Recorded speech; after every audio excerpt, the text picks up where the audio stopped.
Good afternoon, everyone. My name is Jacob Kaditz, and thank you for joining us for our webinar, Is an Electric Vehicle Right for You? I have a quick few notes for everyone before we get started, and then I'm going to pass it over to John Grinrod, who is our Program Manager for SMUD's Electric Vehicle Program, and a person who's very knowledgeable about electric vehicles. So again, before we get started, I just want to first make sure that everyone is aware that we are recording this video. It shouldn't impact you at all. We're not taking phone calls for this video, so you wouldn't be recorded. However, we are allowing people to ask questions, and if you take your cursor and you scroll up to the top of your screen, a little drop-down menu should pop up, and there is on the very right-hand side of that pop-in menu, a QA box. If you click on that QA, you'll be able to ask questions, and our subject matter expert, Daniel Geringer, will be answering those questions. So feel free to ask us any questions. Of course, we are very thrilled that you're going to be joining us for this presentation today. We have many other classes available to you, and you can see those classes at smud.org/workshops. And as a note, we have two kind of very special events coming up on September 10th. We have our electricity fair. If you have young children or families with young children, that's a great event for young children. And we also have a tiny house competition coming up in October, so please join our website or see our website if you are interested in any of those. And without further ado, I want to pass it on to Mr. John Grinrod to start the presentation. Well, thank you, Jacob. Welcome everybody to our Is an Electric Vehicle Right for You webinar. You can see my name and the spelling and my email address there on the opening slide. If you want to jot that down, make a note of it, you can email me. If you have questions that come up in the future, something that occurs to you after the session that you didn't get to ask in the Q&A section, functionality, I should say. So without any delay, I'm going to just hop right in here.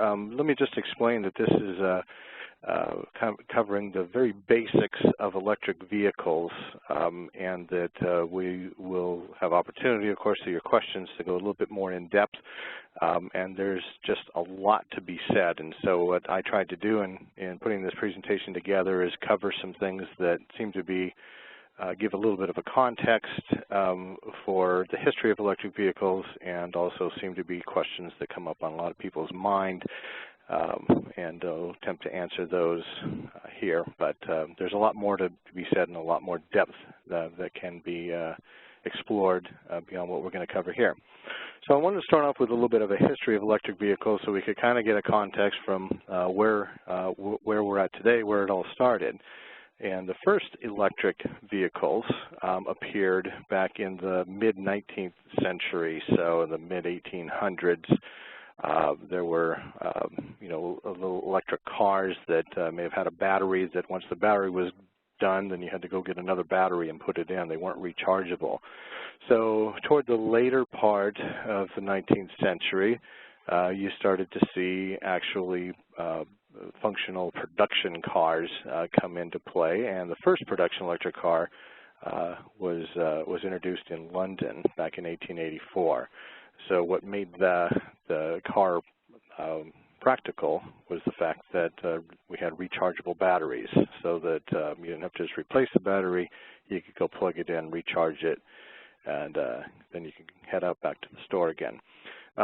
In the late 19th century, so toward when we were getting right up to the end of the 1800s, EVs had a top speed of about 20 miles an hour. And they didn't have those long startup times of steam-powered cars. So most cars were still steam-powered, and you'd have to light coal or wood and allow for the time for the water to heat up, so that you could drive the vehicle. And also they were very difficult to start. The gas vehicles were difficult to start. They were out there, but remember probably in some of the old movies you've seen, Laurel and Hardy, that kind of thing. People would get out and crank the front of the car, and it was difficult and not practical. So it's not surprising that electric vehicles were actually a very nice option. And by the turn of the century, 1900 or so, there were 35,000 electric vehicles registered in the United States, which seems like an astounding number. given the times. But of all of the cars, 40% were steam, 38% electric, and about 22% gas. So all that started to change between 1910 and 1920. EVs had kind of peaked out and by around 1910. And by the 1920s, in particular, you'd have infrastructure, so there was freeways and reasonable roads to drive on. The gas was cheap. The muffler, interestingly enough, the invention of the muffler, which kind of got rid of the noise of the gas-powered cars, which was very annoying. You can imagine a car without a muffler and all the noise that it makes. It wasn't a very attractive thing. So with the muffler came along and the invention of also the electric starter, and of course Henry Ford and his production line, that led to the decline of electric vehicles in the earlier part of the 20th century, which made gas vehicles just very much more practical and easy to use. So there really wasn't much significant activity as far as EVs go for the rest of the 20th century. There was kind of a few notable highlights that I popped in there just kind of for context. That back in the 1960s, the Henny kilowatt car came along. It didn't make a big splash. I don't think there were very many of those made, but they had a range of about 60 to 65 miles, which given that time was pretty significant. And of course that was rechargeable, and it did make a little bit of a splash, and it was kind of a significant development. There's another picture there just for some context. In the 50s, there's some East German utility vans. So in Europe, electric vehicles were still alive. Still in the United States, there was a few here and there. And of course the three lunar rovers still waiting for charging infrastructure on the moon. If we ever get back, we charge them up and drive around again. So until the 1990s, when pollution and high gas prices and government mandates started bringing about renewed interest in EV technology, we didn't really see an upturn again in real interest in EVs. But you can see now where we're at. The beautiful cars that are available. Over on the left is a Tesla, in the middle is a Chevy Volt, and on the right is a Nissan Leaf. The vehicles are really everything that you would want in a car in terms of sleek design. And today's EVs, as you can see here on this slide, they're simple and easy to drive. For some folks, they're kind of a mystery. You know, how do I drive an EV? Well, it's pretty much the same. They're very simple. They're very easy. They're powerful. They're elegant, as you can see on those pictures. They're inexpensive to fuel with electricity. They're very reliable and easy to maintain. They're quiet and smooth. And there's a variety of types to meet a variety of needs. They're sophisticated, and they offer everything that any car out there on the market, any conventional gas car, would offer. So in terms of how they look and how they operate, you know, with the technology that's available, the accessories, the amenities, very similar in every way. So I want to talk a little bit about just the basics. You know, what are the different kinds of EVs that are available out in the marketplace? Talk a little bit about terms that we'll encounter throughout this presentation, and that you would maybe want to be familiar with as you do some research or talk with dealers or other people. So here's some terms to know. You'll see the term EV and PEV, which of course stands for electric vehicle or plug-in electric vehicle. In this presentation, we're talking almost exclusively about plug-in electric vehicles. So you'll hear that term when I say EV or electric vehicle. I'm really referring to a plug-in vehicle, and I'll explain that a little bit more as we go on. A BEV is a battery electric vehicle, so that's a car that has only a battery. It doesn't have a gas engine at all. A PHEV, which is an acronym for plug-in hybrid electric vehicle, so it has a gas engine and also a battery pack and a battery motor that drives the car in combination. Another term is KWH, and that's for kilowatt hour. You might be familiar with that from your electric bill. That's how we charge, electric companies charge customers for their usage. It's measured in terms of kilowatt hours. Well, that's also how EV batteries their battery capacity is measured. So a bigger battery would have more kilowatt hour capacity, and a kilowatt hour relates to about 3.3 miles. So if you had an electric vehicle with a 10 kilowatt hour battery, that would be good for about 33 miles, just as an example. And you might find that in a hybrid vehicle, so it has a shorter electric range and a longer gas range. We'll talk more about that in a little bit too.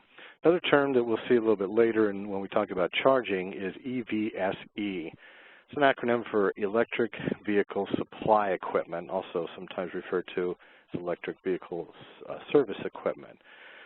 This is a device that delivers electricity to the charger that's built into the car, into the EV itself. That'll become a little clearer as we go on also. And then there's a couple of different types of charger, and already you can see that I'm referring to this EVSE as a charger. The fact of the matter is the charger, again, is built into the car. The EVSE is the kind of thing that would be on the wall of your garage or out in public. You'd run into EVSE, but everybody really refers to that as the charger because they kind of work as a unit. But we have level 1 charging, EVSE, level 2 EVSE, and what's called DC fast charging. We're going to cover all of those terms as we move forward. And then types of connectors, again, terms that are a little bit more technical in scope, but they are out there and important when you're talking about electric vehicles and what you want. So J1772, it's obviously a technical term there, but that's the connector, the thing that actually plugs into the car with level 1 and level 2 charging. And then there's also something called CHAdeMO, which is a term, I believe it comes actually out of Japan. I'm not going to define it, but you can look it up on the web and see kind of the history behind that. But that's a fast charger connector. And I just want to mention those just to make you aware that there is this kind of terminology out there. It's not really important to know that up front here, just some technical information to give you a little bit more context. So let's talk a little bit about how electric vehicles work. Now, I've mentioned in those terms we have two terms, BEV, which is battery electric vehicle, and PHEV for plug-in hybrid electric vehicle. So a battery vehicle just works just like what you can see here. A little illustration on the left there is actually kind of accurate. When you look over at the right, you can see a more sophisticated blow-up of what goes on. You can see right down the center trunk here. I'm going to move my mouse here. Hopefully that's visible. Around this red arrow, you can see a bank of batteries that go back through the central trunk of the car. You can see that it's low to the ground, so it provides for a low center of gravity.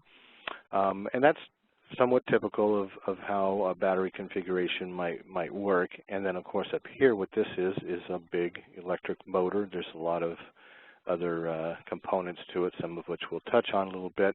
But that's how it works. But you charge the batteries, the battery runs the electric motor, which, of course, turns the wheels. So pretty simple, really, in its operation.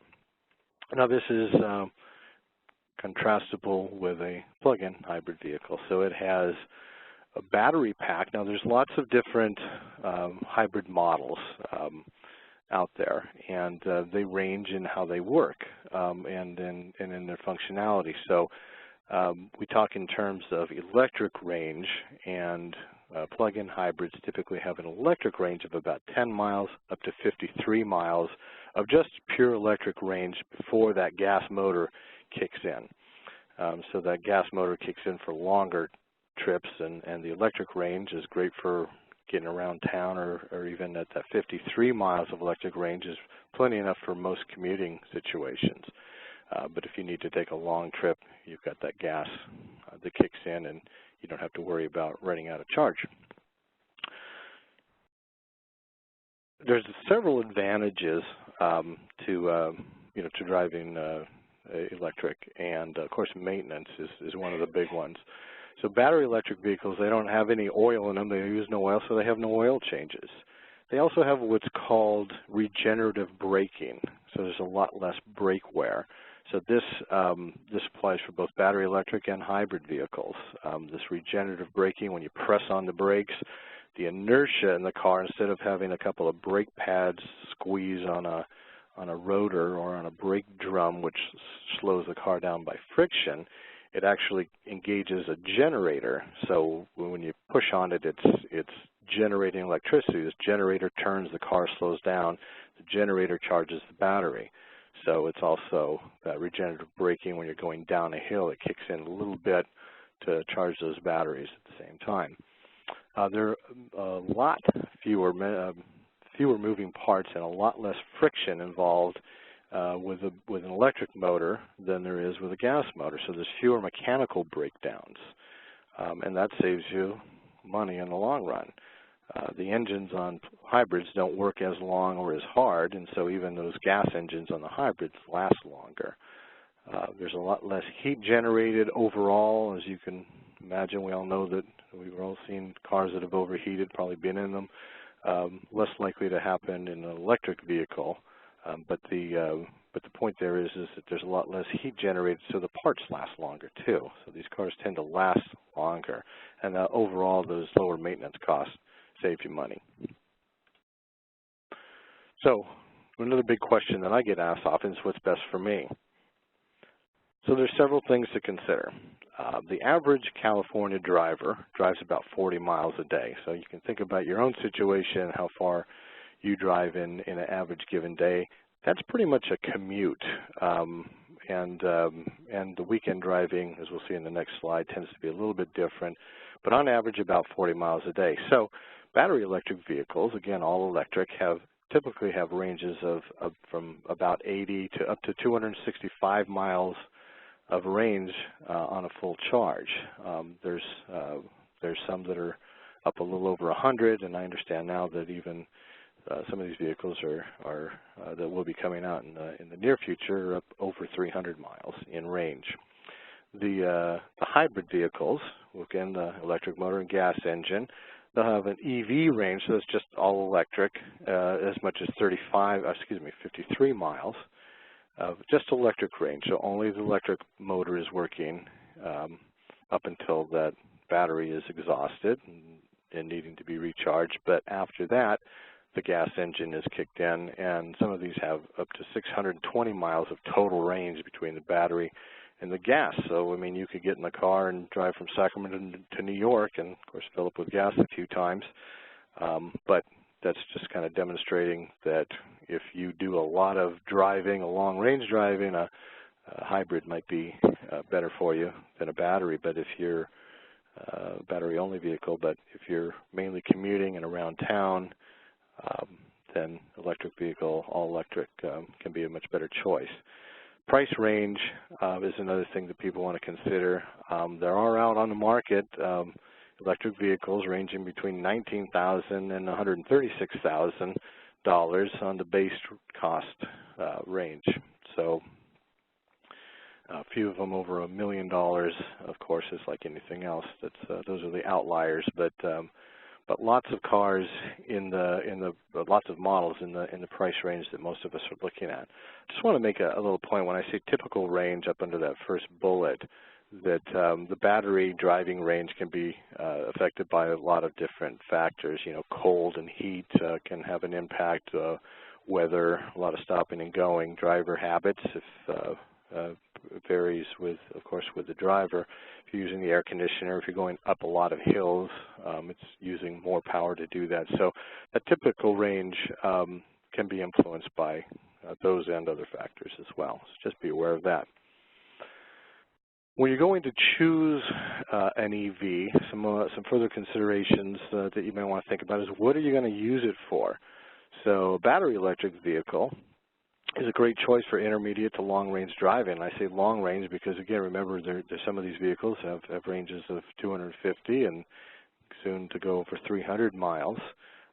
So you can go and charge between those stretches of, I've heard of people going from Sacramento to Oregon and Washington on a pretty regular basis and charging once or twice along the way.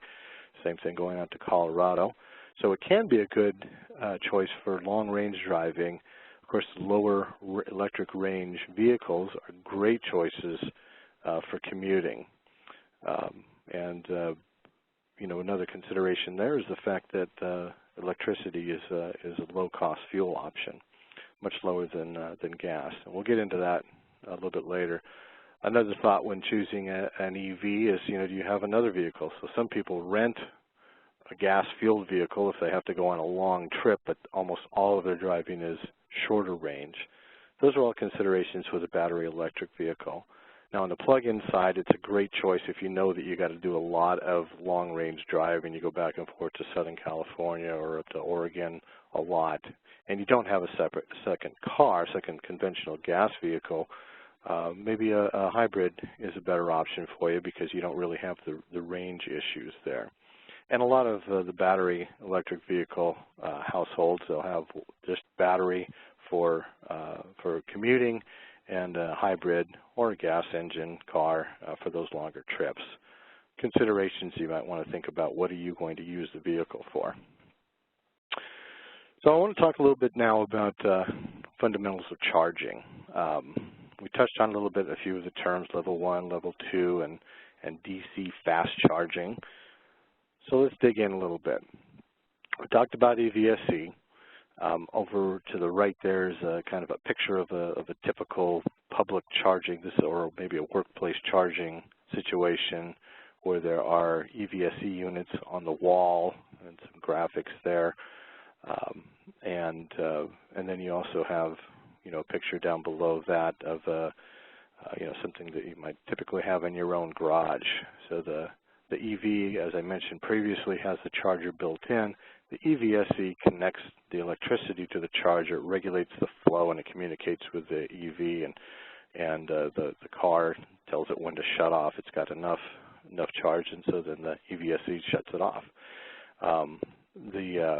The little picture right down at the very bottom is an example of a level 1 EVSE unit. You can see it just plugs into a standard wall outlet. We'll cover that a little bit more in the upcoming slide here. So types of charging, again, level 1 and level 2, these are standard for the average home.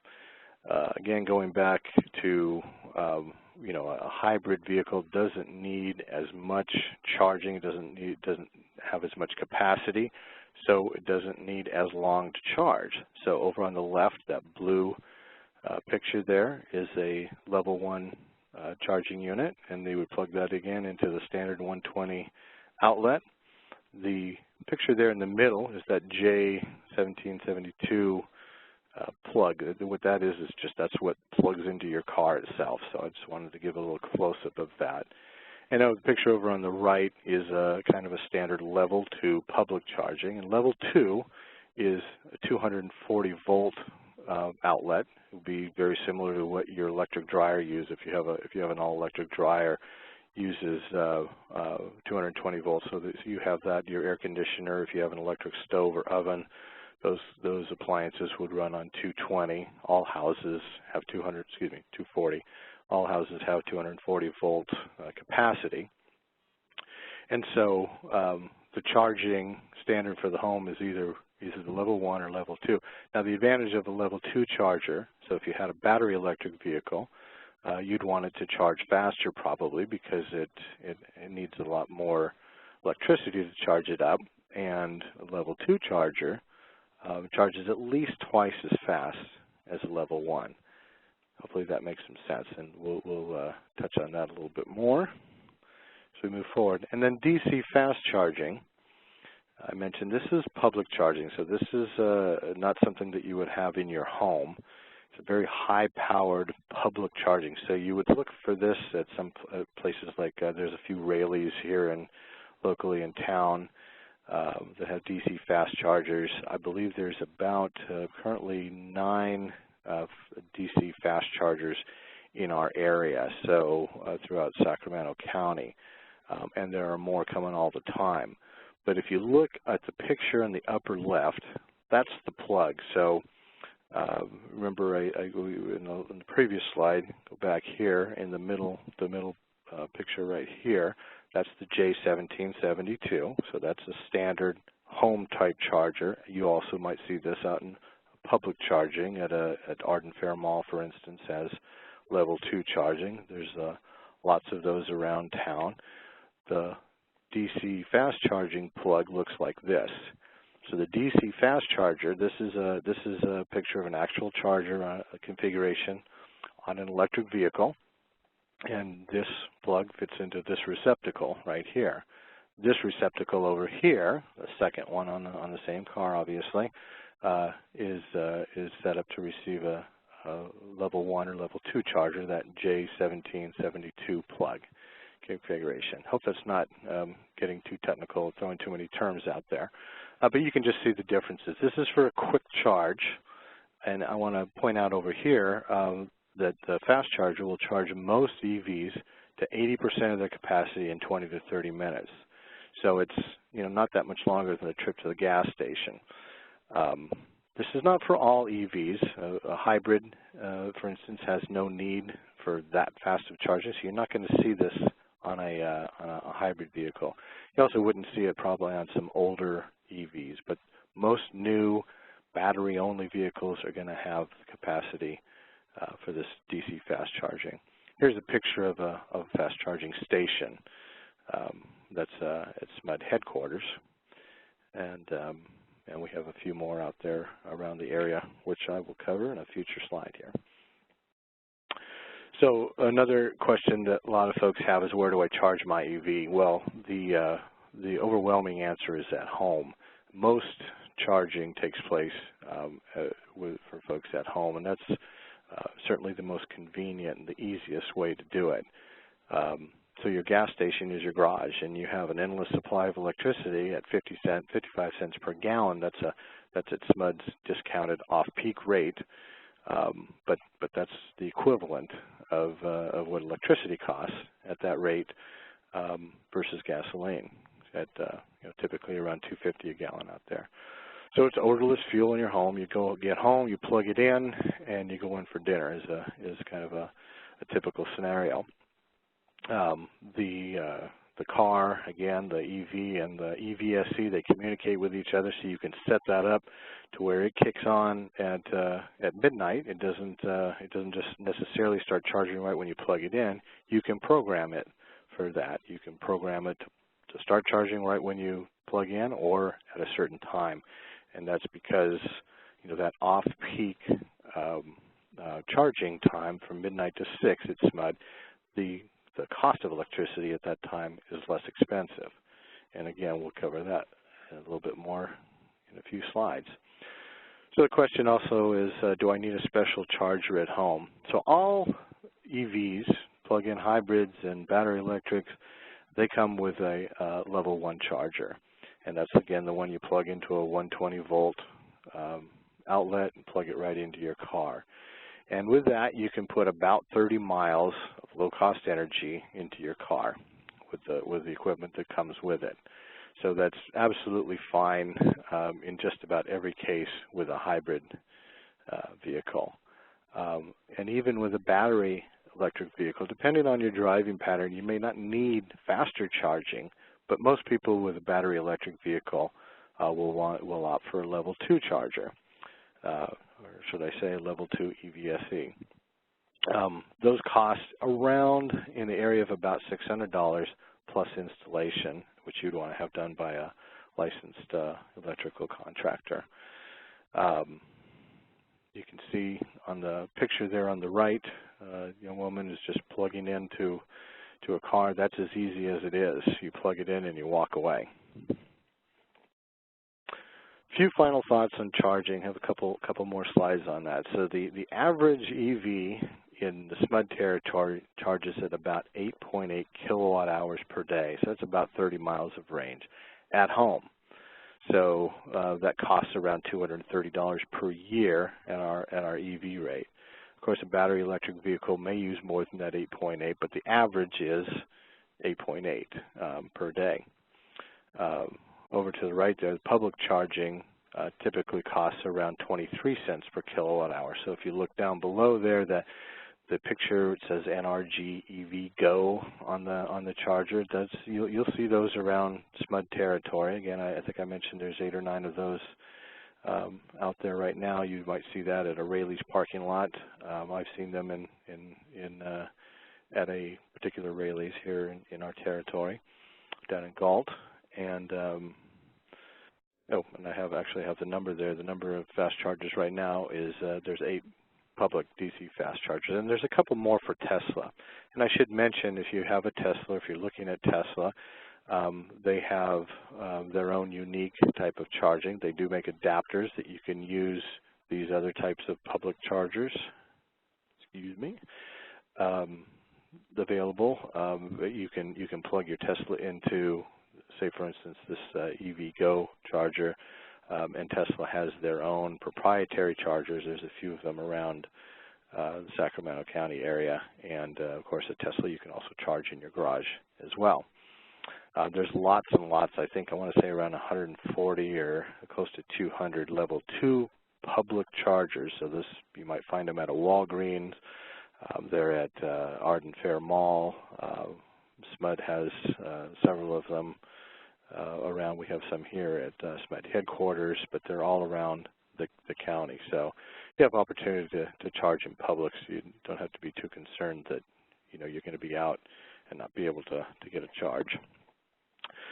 So this is just a very general, this is a website of called plugshare.com. You can go on and you can look at that. It's interesting. It actually will show you every charger in the world, every public charger in the world. But when you want to know, gee, how do I know where to find a charger? Well, if you have a smartphone or even just at home on the internet, you can look up plugshare.com, and this is just kind of a snapshot of kind of the national picture. There's actually a lot more than that, so we're going to zero in the next few slides on our territory. And as you'll see, in Northern California, there's lots and lots of chargers. There's actually lots down in Los Angeles and San Diego. This is just a very high-level shot. So each one of those little graphics in there represent lots more chargers when you zero in on it.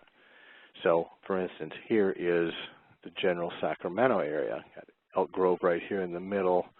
And if I skip back to that previous slide, you can see this cluster. And that's showing all the way over to San Francisco. This one here is just a much closer, so you can see that as you zero in, you see a lot more. So Elk Grove, Sacramento, over in the Bay Area, and then just zero in even closer right here just in Sacramento, you can see a lot of public charging stations. These green ones here tend to be level 2 chargers. And if I were to click further down in here, you'd see much more just clustered in a particular area. These brown icons here are the high-powered, the DC fast chargers. There's a few more that don't show up here. But I just wanted to give you an idea. This is how you can find chargers. And some vehicles have software built into them that will guide you right in. I want to talk a little bit about, give you a few words on EV driving economics. So this is, kind of related to the cost of, what it costs to drive these things and how that compares to a gas vehicle. So the average daily drive is 40 miles. I mentioned that before. The average California driver drives about 40 miles per day, but normally less on the weekends. So if you think about how many miles you put on your car, most people, the average is right around 12,000 miles per year. So that actually averages out to 33 miles per day. So the commute tends to be around 40 miles, but the average with the weekends when people are not driving as much typically comes out to about 33 miles a day. You can figure out how many miles you drive, of course, just by knowing what your annual mileage is, but you can figure out that daily average. But at 33 miles per day, an electric vehicle would use about 297 kilowatt hours. So at our discounted rate, that comes to $21.29 per month.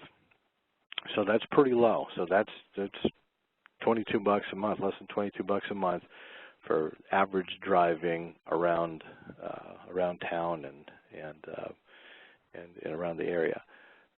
Driving a normal gas fuel vehicle for 33 miles per day, and assuming the average of 25 miles per gallon, that's the national average for gas vehicles, 25 miles per gallon at $2.50 per gallon, comes out to about $99 a month in gas. So you can see right away the difference in the cost of driving just from a fuel standpoint without taking any of the maintenance considerations. You save about $78 per month in fuel savings right there. Now, if you drive an SUV at about 15 miles per gallon, which may be a little bit generous for many of them, that 12,000 miles a year at $2.50 a gallon is going to cost about $165 a month. So your fuel savings from going from a SUV to a standard electric vehicle is around $143 per month. And we're only talking about the electric part here. So we're talking about a battery electric vehicle is going to be about $143 per month less than an SUV. Well, now we're starting to get pretty close to a car payment.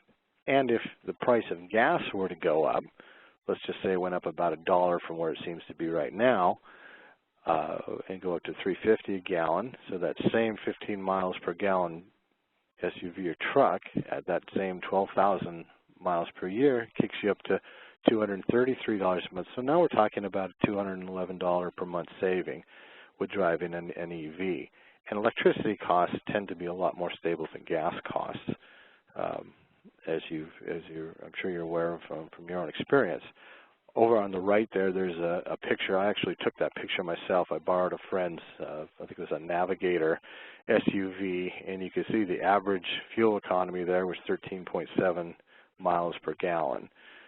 So that was just a real life experience that I saw, and it kind of clicked in with me as I was preparing the slides here. I thought I'd give a real life example. So that 15 miles a gallon is probably on the generous side for a lot of SUVs or trucks.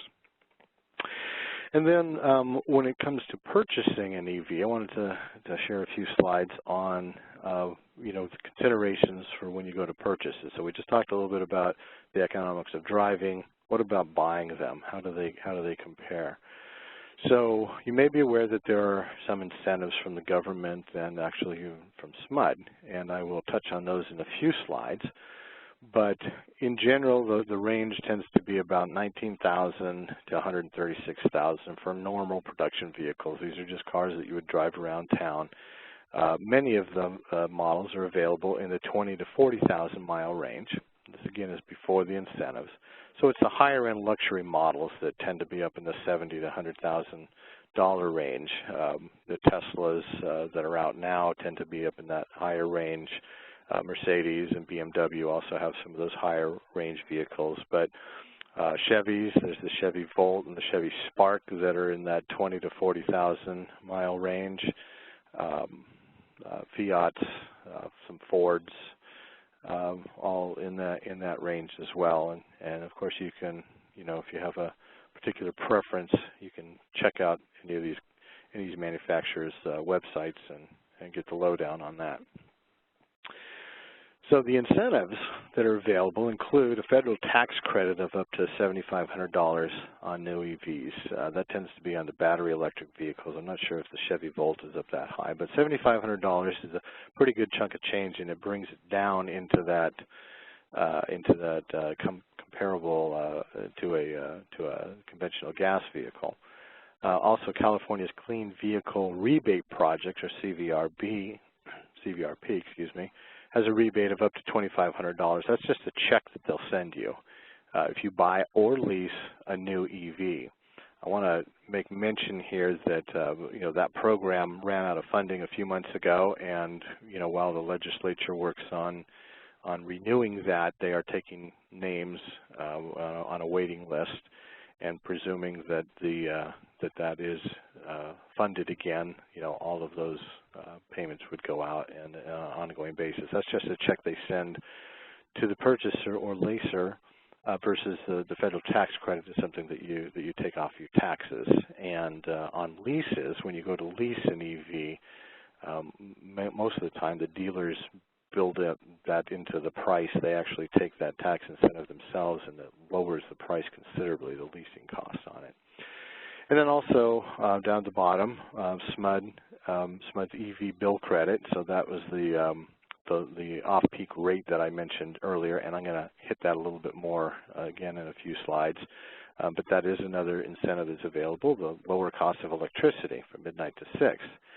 And then finally, SMUD's charge-free for a year rebate. So we have a rebate of $300 so when you purchase or lease a new plug-in electric vehicle. Now, $300 is more than enough to pay for the fuel for the electricity at the average charge rate. Remember I mentioned 8.8 kilowatt hours per day, and at our cost, our discounted price, that $300 is more than enough to pay for the fuel for that whole year. This is only for new vehicles. I want to just point that out. Used EVs are not eligible, and that's true for the federal and the California incentives as well. So I mentioned a little bit about this time of use rate, and you can really go and do some more research on this on your own at smud.org/RTOU, and I'll also have some phone numbers and email addresses that you can go more in depth if you really are interested in this. There's several things going on, but I want to call your attention down here to this 1.5 cents per kilowatt hour electric vehicle credit. So I mentioned earlier, you can set your car up to start charging at midnight and turn off at 6 o'clock, and that's the optimal time here where you can get that $0.015 per kilowatt hour discount. Now that's on all electricity that's used in your house. It's not just what's being used for your car. So this is not what we call sub-metered. It's just all going through one meter at your house, the one that you have right now. So we have no way of knowing where you're using that electricity, and we don't care. We want to encourage you to charge at that time because that's the time when it costs the least for SMUD to generate or purchase electricity, and we pass that savings on to you. So if your pool pump is running at that same time, if you have a pool or a spa or whatever, it's all at that discounted rate. More to be said about this RTOU rate, and I'm going to give you a few resources to look at here in just a second. In fact, here it is right here. So you can actually come to SMUD and take classes. We have one on October 8th, another one on December 3rd, and you can sign up at that website, smud.org/workshops. You can email us at the RTOU@smud.org. We can give you more information. You can do your own research at smud.org/RTOU, and you can call us, and we'll be glad to talk to you a little bit about it. And I think I'm going to have some more email addresses in a minute that go to our energy specialists, and they can really help you dig down on your own unique situation and let you know what it would cost if you were to switch over to the RTOU. I do also want to mention that this RTOU, and again, that's the right up here on the top, residential time of use. It's only available to customers currently, only available to customers with an EV or with a solar system on their house. So just something to keep in mind. It's kind of a special benefit there. And the discount is only for customers with an EV. I just want to touch real briefly on the environmental implications of EVs. Some people have lots of questions about this, but it's pretty well documented, so I wasn't going to take a lot of time to cover, but certainly feel free to ask some questions on this if you have some more in-depth questions of the benefits of EVs over gas vehicles. Again, those dangers of air pollution from gas vehicles is well documented. Just wanted to point out a couple things here. The average EV reduces greenhouse gas emissions by approximately 2.5 metric tons per year, and that's given how SMUD generates electricity, our resources, and we're pretty clean and we're getting cleaner all the time. 2.5 tons, it's actually physical weight. When the tailpipe emissions go out, they combine with other things and in the air and produce 2.5 tons of dangerous greenhouse gas emissions. Electricity is about 70% cleaner than gasoline. We do a lot of solar, we do a lot of wind, we do hydroelectric, and then we have natural gas fired plants. And so our electricity sources, fuel sources, tend to be much cleaner than gas engines, and thus 70% cleaner than gasoline. So really, that's very important to a lot of folks, and so I wanted to touch on it a little bit. This is just kind of a little bit of a graphic. I actually took this from Hawaii Energy website, but you can see, probably makes perfect sense anyway, but going from a conventional gasoline engine and the emissions that are created from that, as kind of illustrated by the heavy cloud here, to a hybrid, which uses less. Now, this is the one exception. This is not a plug-in hybrid. This would be just a hybrid vehicle that you don't recharge with electricity. It's charged, the battery is recharged by the gasoline engine running, so it's still producing more emissions than say for over here the plug-in hybrid. So the plug-in hybrid is reducing the emissions further because you're plugging in and using those cleaner sources to do some of your driving on a daily basis, so you have less emissions yet. And then over here, of course, this is illustrating all battery, so it's the cleanest of the options here to drive all electric versus the other three options there. Just an illustration to make it a little bit more clear. Okay, we're getting fairly close here. We've got a few more slides to go, and I wanted to just talk a little bit about the future of EVs. Pretty interesting subject. If you go online, you can do more research and get more information.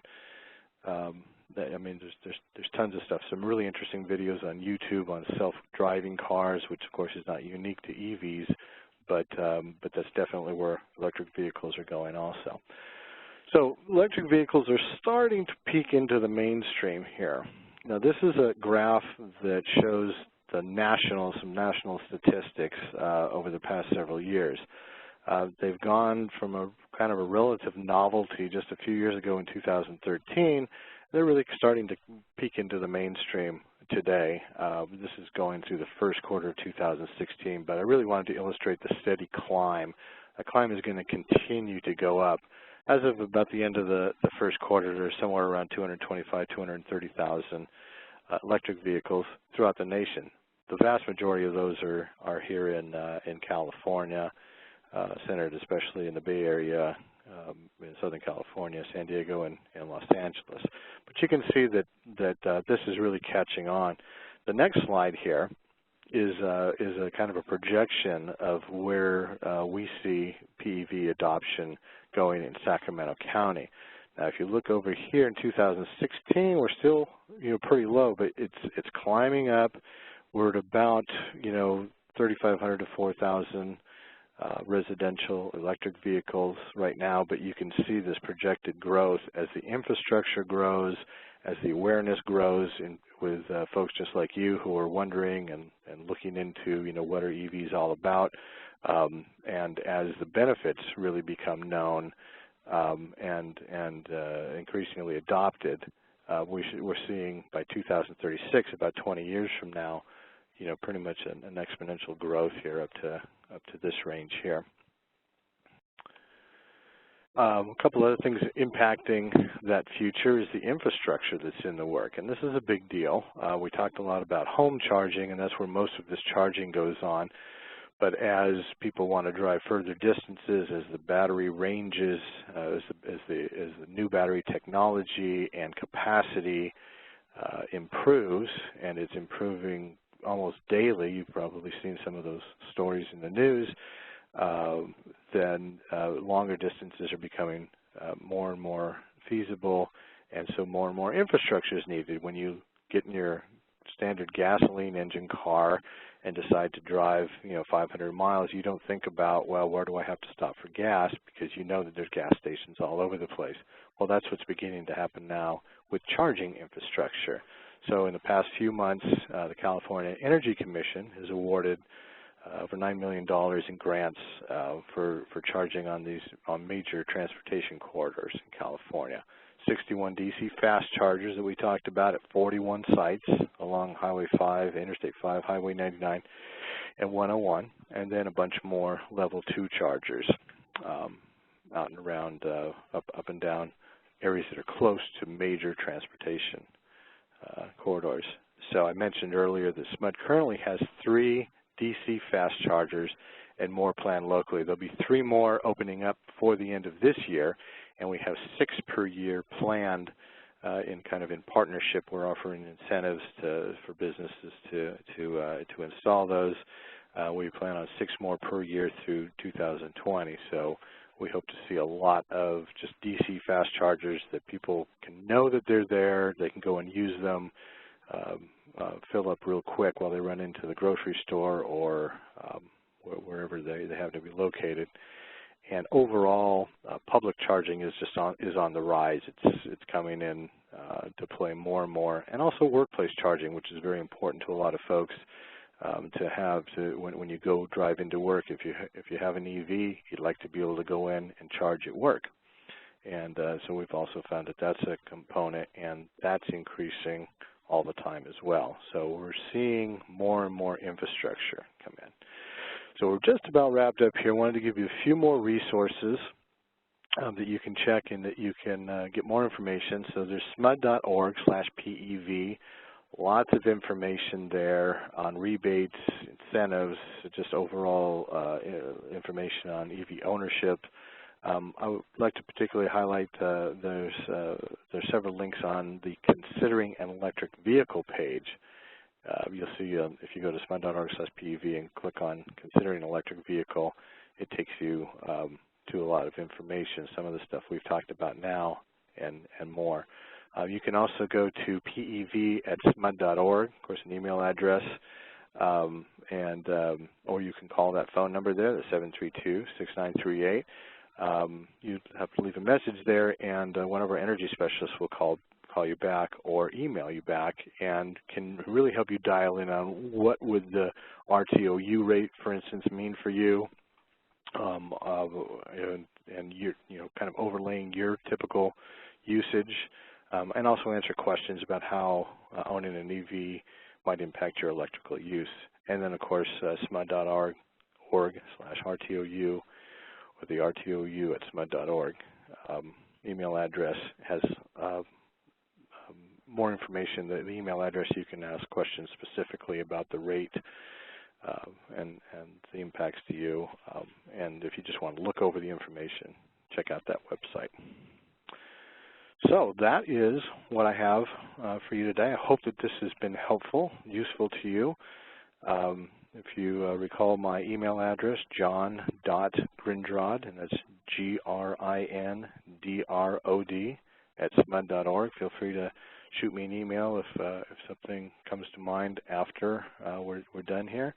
And then also you can continue here to ask Daniel, our subject matter expert, through the little Q&A chat function that you have there.